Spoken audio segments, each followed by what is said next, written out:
Hey, welcome back to No Hype Beer Reviews. Unless it's your first time, then welcome and please consider subscribing and hitting that notification bell below. Very excited for today's beer, courtesy of the guys from Nerdsense. Thank you so much, guys. I think actually they've given me 2 cans of this, so I have one aging somewhere up there. It's Idle Hands Oak Aged Double Crossroader, Imperial Stout brewed with 100% real maple syrup, 13.3% ABV. I love big stouts. I love stouts that are aged in barrels, definitely like bourbon barrels, whiskey barrels, other spirit barrels, but even just regular oak, and that's what this is. And it is five months old, so I've been aging for 5 months. American Stout, amplified, then turned up even higher with the addition of real maple syrup and further aged on oak. A decadent ale with aromas of toasted coconut, maple, fudge, and flavors of burnt sugar, espresso, and vanilla. All things I love. Like, those guys definitely know what I like in a beer like this. So, very excited.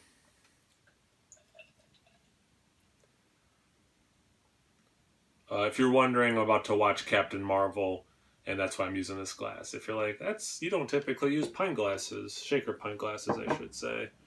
That's why. Here, so you guys can see the beer better.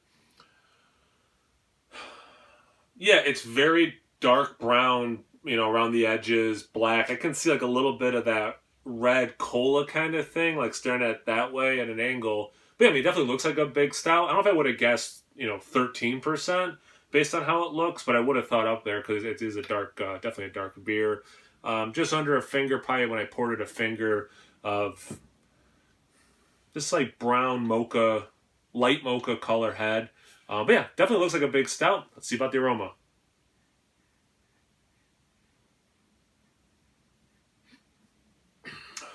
Lots of roast, and I'm gonna say it definitely smells more like that roast you would get from the malted barley, not like a dark one, not coffee. Like it's not really like. I always try to think if I was doing this blind, since I know the adjuncts that are in this, the tasting notes that they said. Um, try my best to not let that influence. I don't think I would have been like, oh, this has coffee in it, but it is very full of that roast.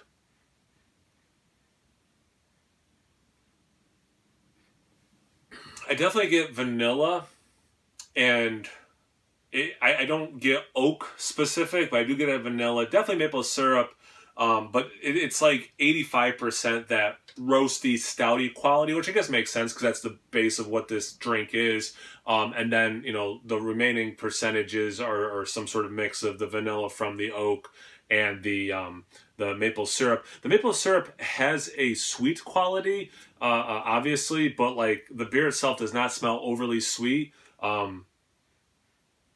Like it smells like it's gonna be relatively dry, so I'm super curious with the ABV, the additional sugar of the maple.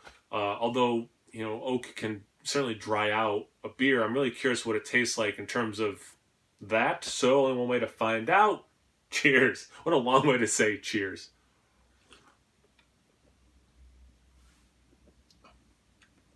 That's good. I do like that a lot. Wow. Right off the bat, before I even talk about what I'm tasting or anything like that, really cool to drink this beer since it wasn't a spirit aged oak barrel or oak chips. Was it? Did it say barrel? Um, just as oak aged. You get just what that oak barrel tastes like, and without something like the bourbon whiskey, rum, whatever. It's like such a good experiment, and like not even experiment, but like refresher of like, oh yeah, this is what oak specifically tastes like. And to get into what it tastes like, um, earthy, almost like nutty, which I think is probably also working with the stout base to get a little bit of its nutty quality.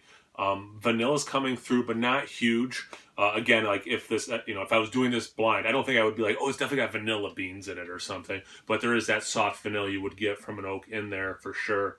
As I'm talking, it's a very dry.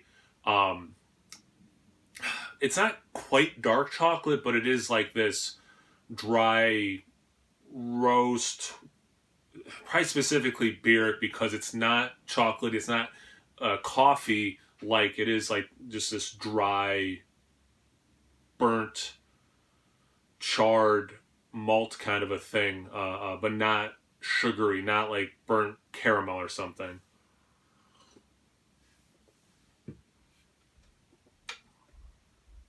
The taste itself, like the aroma, a lot of roast. The maple syrup does come through, not overwhelming, does add a little bit of sweetness, but does not drink like a pastry stout or something like that. And I think a big part of that might be just that wood is just cutting through. Like I'm getting the tannins for sure right now. It's really a cool beer to see all this stuff. Like you know what it tastes like a little bit right now is like you got done eating a popsicle and you like are sucking on the stick or something. Like it really has that wood for sure taste and that finish so strong. The only thing I would like to have different would be that finish is so wood.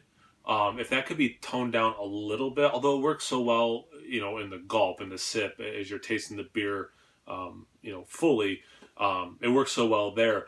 Because I don't really have anything else negative to say about this. This is a really nice, good beer.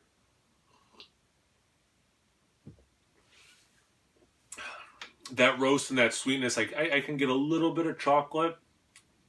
I see what they're saying about like espresso. But yeah, I get if there is coffee,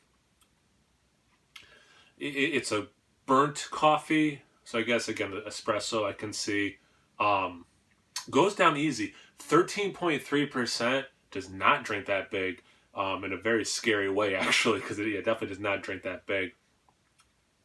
But it's a good beer. I'm excited to have another one to age because I'm gonna let it sit for a while. The adjuncts are there. Obviously, they're not overpowering. They're adding something to that base, which is, you know, a good thing for an adjunct to do. And again, the only really big critique I have is just it's so woody on the end there. But yeah, good beer. Thanks again to the guys at Nerdsense. I really appreciate it. Thank you guys for watching. I always appreciate that. Check me out on Instagram on Tapped. No high beer reviews at both those places. So always please like, comment, subscribe, and most importantly, imbibe. Cheers, everyone.